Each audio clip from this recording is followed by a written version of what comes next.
You're listening to On Shifting Ground from Commonwealth Club World Affairs and KQED. I'm Ray Suarez. On February 24th, 2022, 200,000 Russian troops invaded the sovereign nation of Ukraine. And if Russian President Vladimir Putin had his way, he says he would have launched his invasion sooner. In an end-of-year press conference, December 19th, Putin said he should have acted earlier in Ukraine, but he said victory is nearer as his troops regain territory in Russia's Kursk region. Putin couldn't commit to a date when the fighting would end, however, as he admitted he can't kick Ukrainian forces out of Kursk by the end of the year.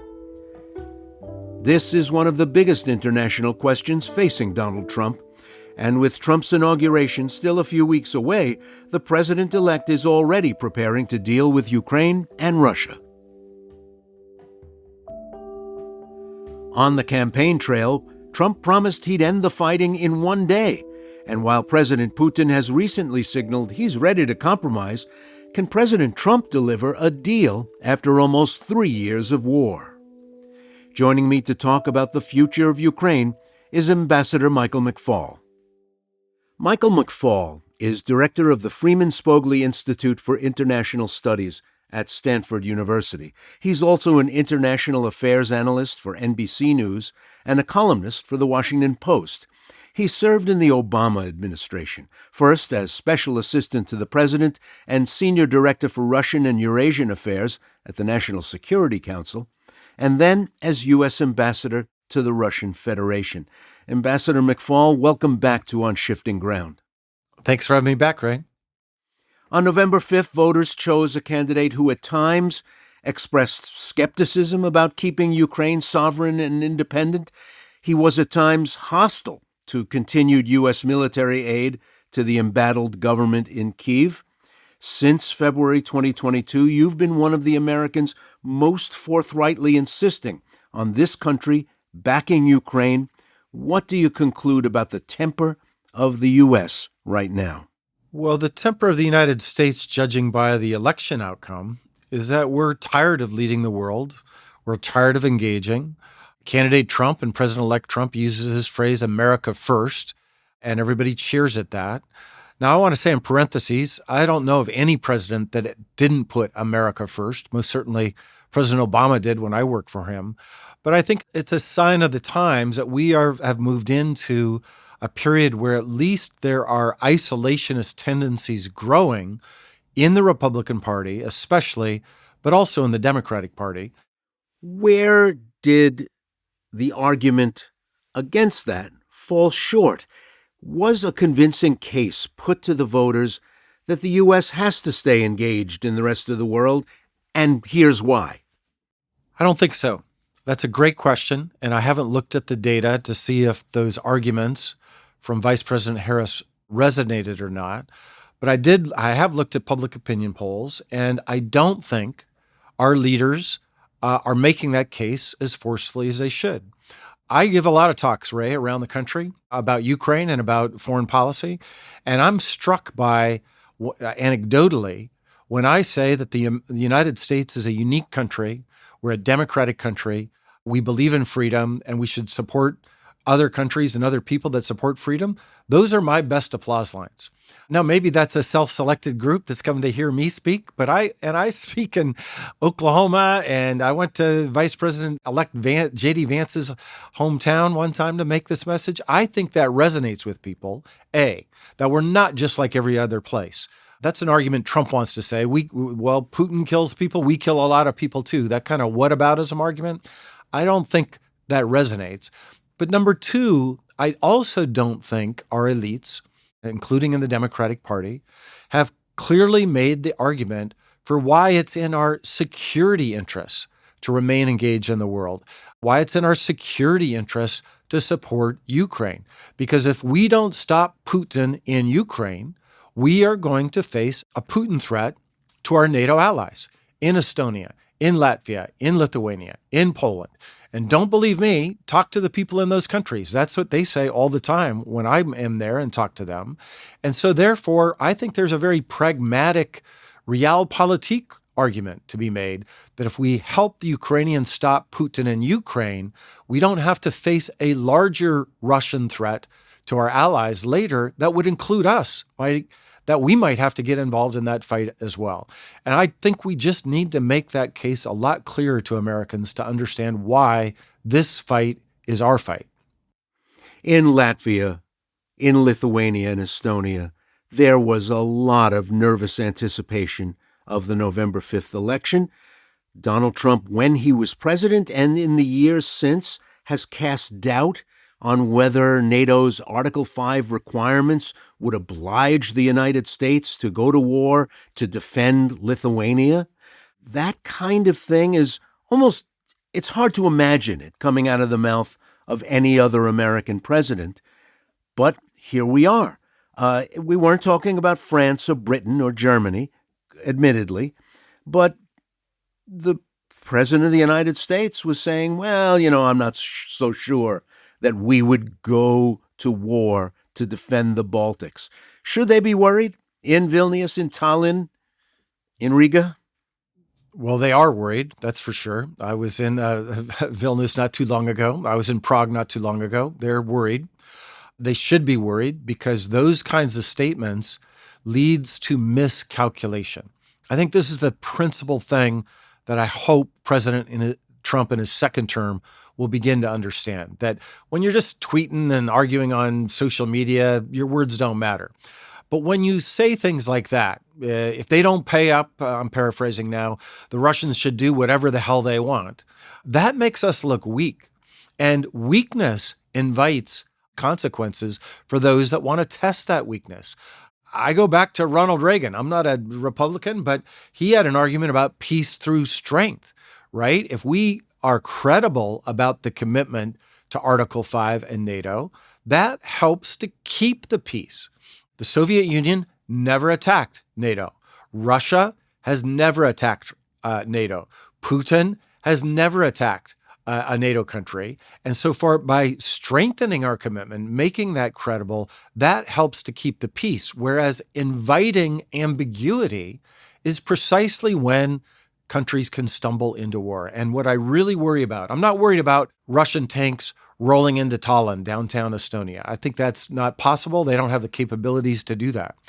What I do worry about is a special forces operation in a town called Narva, which probably most Americans don't even know where it is. It's on the border of Estonia and Russia. It's predominantly Russians that live there, ethnic Russians. And what if young men get in a fight and some Russians get killed and Putin says, we're going to go avenge this. And he sends in a bunch of special forces troops that kill a bunch of citizens of Estonia and then go home. That's what I worry about, because that is a scenario that then Trump will be tested. And so rather than be tested, we're better off to make our commitments credible. And I hope he kind of rethinks some of the rhetorical things he said as a candidate to make the United States commitment to NATO more credible when he returns to the White House. Along with being watched with great anxiety in the Baltic capitals, the election was also watched with great interest in Kyiv. You've suggested recently that Trump's reelection gives President Zelensky greater freedom to engage in talks than he had before. Help us understand why. Well, in Kyiv, just like every other capital I've been to in the last year around the world, in Europe and Asia, every country, every leadership, president, prime minister, has a plan B. They've been planning for this event. This is not a surprising event to them. 2016 was surprising. This is not surprising. And in Ukraine, their plan B, as they think now, there's a compelling argument for negotiations.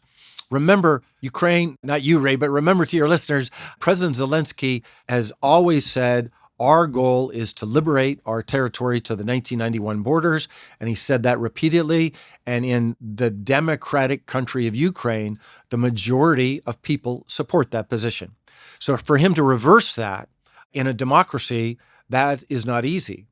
But now with Trump coming to power, he has an alibi. He has to say, well, I wanted that, But now we're in new conditions. Mr. Trump has made it clear he's not going to support us to achieve that objective. So now we have to negotiate. And he has signaled that, I think, fairly clearly.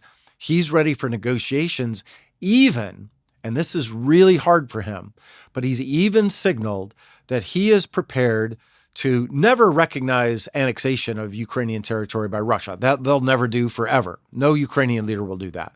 But he's prepared to only seek reunification through peaceful means. That is a huge move on his part. But in return, he wants security guarantees for the rest of Ukraine that isn't under attack.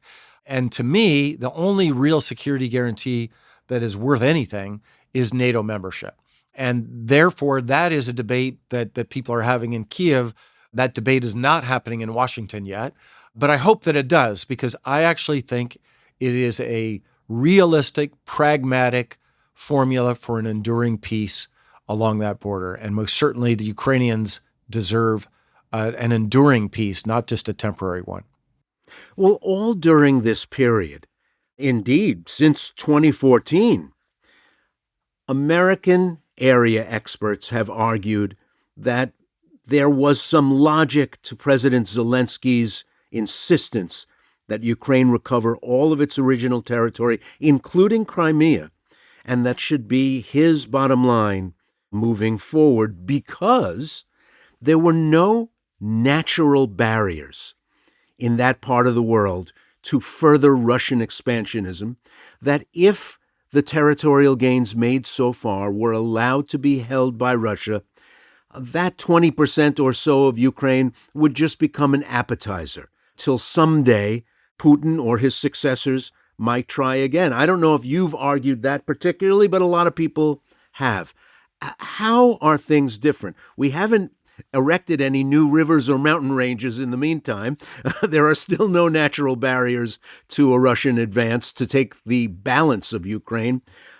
Can NATO hold the peace and hold the frontiers in a way that the early post-Cold War agreements were not able to? Well, that's a great question, and I don't have a great answer. That is the fundamental question in many ways, because that is a hard border to hold. I would just remind listeners that we had these same exact debates about the original creation of NATO. Go back and look at where that border was, everyone. That was a really big border, too. And there were very many pragmatic, intelligent people I respect. George Kennan is one of them, who said, this is going to provoke the bear. We better not form this, and we won't be able to hold the territory. That proved not to be true. Then we had this debate about West Germany and West Berlin. Think about that map. You think the borders are hard in Ukraine. Think about the borders surrounding West Berlin in 1955, when NATO agreed to bring West Germany into the alliance, including West Berlin, completely surrounded by the Soviets, literally surrounded by Soviet soldiers. And we took that commitment, and it was a risky one, and people debated it, but it held the peace for decades. So I'm not saying it's easy, but better than the alternatives. I just don't see a scenario other than NATO membership that stabilizes that border. Now, others talk about peacekeepers and putting peacekeepers in place, but peacekeepers are usually designed to keep both sides from fighting. In this case, peacekeepers are de facto like NATO, because the threat will come from Russia. Ukraine is not making plans to invade Russia. So I know it sounds threatening, but I would just remind people, if you're thinking of, and get in Putin's head for a minute, and that's a guy, I've known him for a long time. I met in 1991. I've written books about him. I used to deal with him for 5 years, and I follow him closely. There's an assumption that somehow if Ukraine joins NATO, there's no way that Putin could ever accept that. I don't believe that. I don't believe that for a minute. And I want to explain why. Number one, Putin is not in Brussels. He doesn't get a vote. We're not going to ask him for his permission to bring Ukraine in or not. I think that's very important to remember. Then when we bring them in, then he has to decide what his response to that will be. And in my view, two things to think about. One, when the war ends, wherever that border is, I wish it to be the 1991 borders. Of course, that's what I wish. Of course, that's what I wish. But just because you want something doesn't mean you can achieve it. But let's just say there's an armistice, there's an end of fighting, wherever that border is. That is Putin's best day of his career. That's the day he gets to tell his Russian people, I defended, this is his words, not mine, right? I defended the ethnic Russians that were terrorized by the Nazis from Kiev, and they are now liberated as part of the Russian Federation. Then he calls for a parade, and Kim Jong-un and Xi Jinping and all of his folks show up on Red Square to celebrate Victory Day. Is that the day Putin says, oh, wait a minute, Ukraine just joined NATO, I guess we better go back to war? I don't believe that for a minute. He's going to want to keep the peace. And number two, look at how difficult Russia's armed forces are fighting an unarmed, unmanned Ukrainian army. Are we really to believe after 3 years of fighting where the borders have barely moved? If you look at what the de facto, what Russian controlled versus today, it is substantial, but it's not that much territory, right? Do we really believe that Putin, because of some NATO membership for Ukraine, is going to take on the largest alliance in the world, anchored by the most powerful military in the world? He is not fighting American fighter jets. He is not fighting the U.S. Navy right now. I just think we're underestimating how credible a commitment from us would be about keeping that border peaceful. Did he put Ukrainian NATO membership on the table by rolling tanks toward Kyiv every bit as much as he pushed Finland and Sweden into NATO by doing that very same thing? Have we overestimated Vladimir Putin? Ray, I think that's exactly right.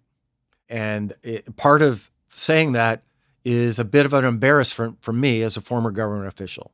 But the truth that everybody knew after 2008, let's go back and rehearse this history because it's important.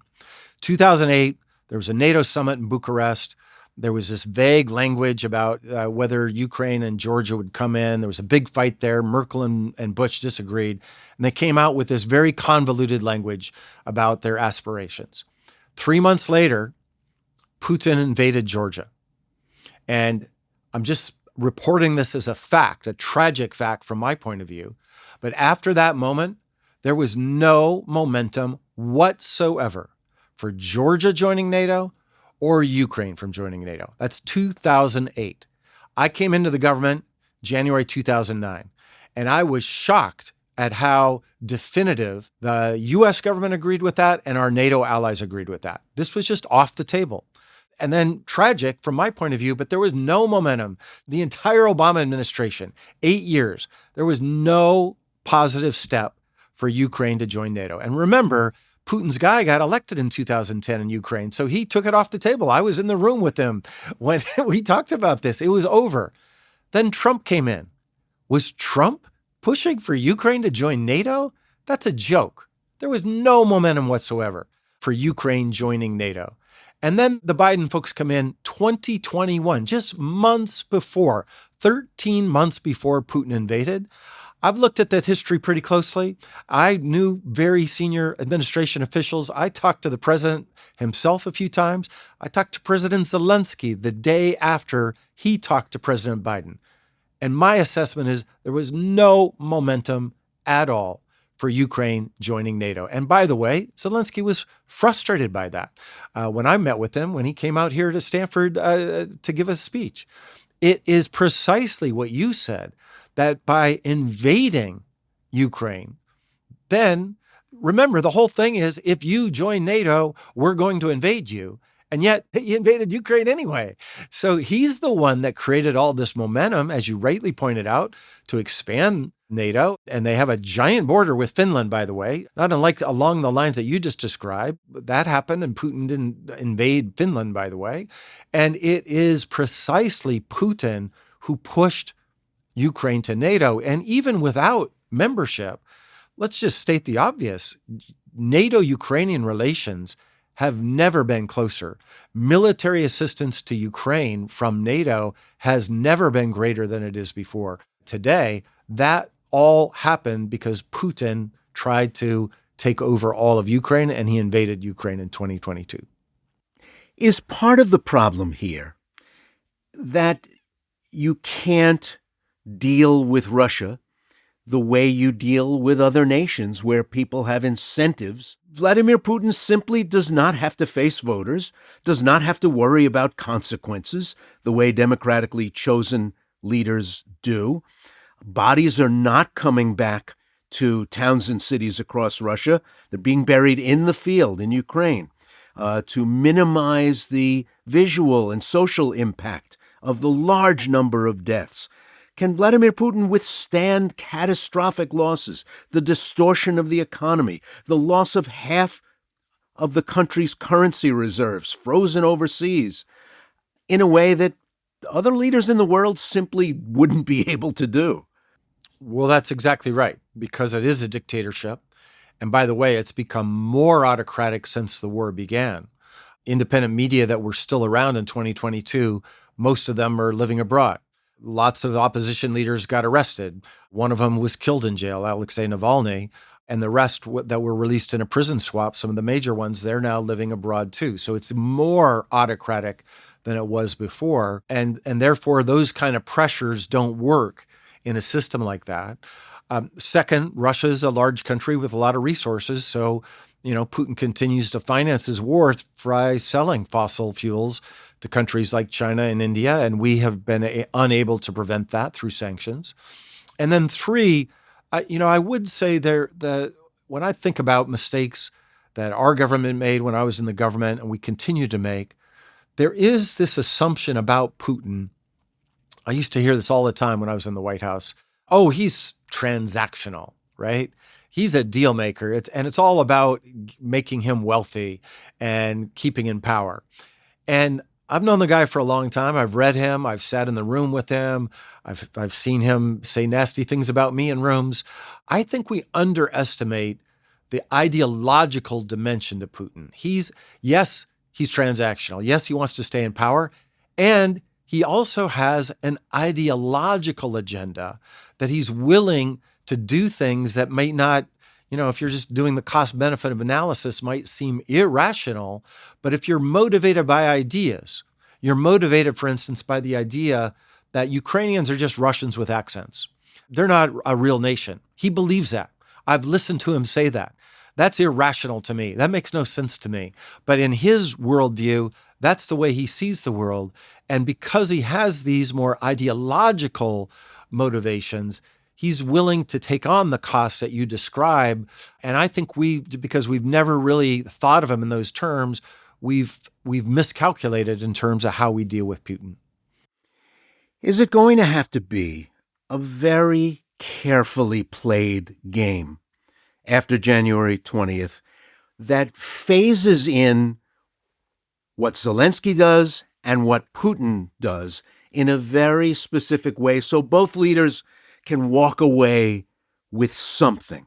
If you imagine that Donald Trump can convince President Putin to negotiate, must he also then persuade Zelensky to take his losses, at least privately, and stop fighting? That's the right way to phrase it. I think that's what is necessary. Whether President Trump can achieve that, I'm not sure. I just honestly don't know how much time and attention he's really going to pay to this issue. He says he's going to end it. He said he was going to end it before January 20th. But he's got a big agenda, and I could easily see him losing interest in engaging on this. But let's be more optimistic. Let's hope that he will engage. I would say, and I just reread Art of the Deal, by the way, because I want to know how he thinks about negotiations. This has got to be a deal where both thinks they're better off than the status quo. And right now, all the focus is on Zelensky's concessions, in the chattering classes. And, what does Zelensky needs to do? I think it's very important we keep asking what Putin needs to do, because if Putin does nothing and it's just a deal of capitulation. He gets everything he wants. He gets territory, no NATO membership, lifting of sanctions. That is not a deal Zelensky can accept. One, because the Ukrainian people will not accept it. But two, and this is not getting enough attention in my view, but I fear if he's forced to take what is obvious, a complete appeasement of Putin, 100% capitulation, I would not be surprised if there's a coup attempt against Zelensky. Because the soldiers, I talk to soldiers, I know soldiers, and I know veterans, and I know people who have lost limbs and have suffered in this war. And when you hear them talk, they're not fighting even for abstract things like democracy or Zelensky. And even some of them say, I'm not even fighting for Ukraine. I'm fighting for my brothers and sisters that I lost, who were killed by these bastards. That's their words, not mine. These Russians. So they're not going to just lay down their weapons because Trump makes a phone call to Putin and gives him everything he wants. And if Zelensky goes along with that, I think he's got real problems with those soldiers. I hear this often, and I hope the Trump administration understands that as well. This is not just what can I do for Putin? This needs to be a deal. What can I do for Zelensky that makes this a deal that can endure? Michael McFaul is director of the Freeman Spogli Institute for International Studies at Stanford University, where he teaches, and a friend of the program. It's great to have you back. Thanks for having me.